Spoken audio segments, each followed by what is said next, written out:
Les troubles musculo-squelettiques sont des maladies qui touchent les tissus mous des articulations.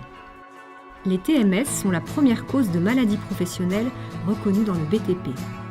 En 10 ans, les TMS ont augmenté de près de 60% en France. Les TMS affectent toutes les parties du corps, le cou, les coudes, les genoux, les chevilles, les épaules, le dos, les poignets. Les TMS provoquent des douleurs pouvant entraîner des incapacités permanentes, voire un handicap. Les facteurs de risque des TMS sont le travail en force, les postures inconfortables, les vibrations des machines et des engins, la répétition des gestes. Ces facteurs peuvent être aggravés par exemple par une mauvaise organisation du chantier ou une mauvaise gestuelle. Le port de charge présente des risques pour votre santé. Évitez de courber le dos sous peine d'engendrer des douleurs musculaires et à long terme de vous abîmer les disques intervertébraux. Attention, lorsque vous soulevez une charge sans plier les genoux, la force exercée sur vos vertèbres est 5 fois plus élevée qu'en la soulevant correctement. Pour une charge de 25 kg, votre colonne vertébrale subit une pression de 375 kg. Pour préserver vos lombaires, nous vous conseillons de fléchir les genoux et de remonter dos droit en utilisant les muscles des cuisses. Rapprochez au maximum la charge du corps. Plus vous portez la charge près de vous, moins votre colonne vertébrale est sollicitée. Pour les charges lourdes ou volumineuses, en absence d'aide mécanique, il convient de porter à plusieurs.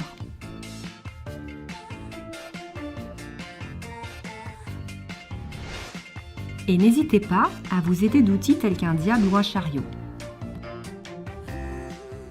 Les vibrations peuvent provoquer des troubles musculo-squelettiques, par exemple, douleurs dans les mains et les bras en utilisant des machines vibrantes. Les vibrations transmises aux membres supérieurs favorisent l'apparition d'une sensation d'engourdissement et de picotement des doigts et des mains. Enfin, l'exposition aux vibrations peut provoquer l'apparition de troubles de la circulation sanguine au niveau des mains. Afin de réduire la durée d'exposition aux vibrations, il est conseillé de varier les tâches au cours d'une même journée de travail et de faire des pauses. Le choix du matériel est également très important. Privilégiez les machines équipées de systèmes anti-vibratiles et utilisez le matériel en adéquation avec la tâche à réaliser. Il convient aussi d'entretenir les machines et d'affûter ou de remplacer les outils d'attaque usés. Les troubles de la circulation sanguine se manifestent plus fréquemment lors d'une exposition au froid. Il est donc conseillé de se protéger en hiver. Le travail avec le bras en l'air sollicite fortement l'épaule, qui est une articulation complexe et fragile. Le maintien au long terme de cette posture inconfortable peut entraîner des maladies professionnelles de la coiffe des rotateurs. Nous vous conseillons de vous échauffer les muscles des épaules et d'alterner les tâches. Pour les peintres, utilisez des perches lorsque cela est possible. L'essentiel est de travailler à la bonne hauteur pour éviter d'élever les bras au-dessus des épaules.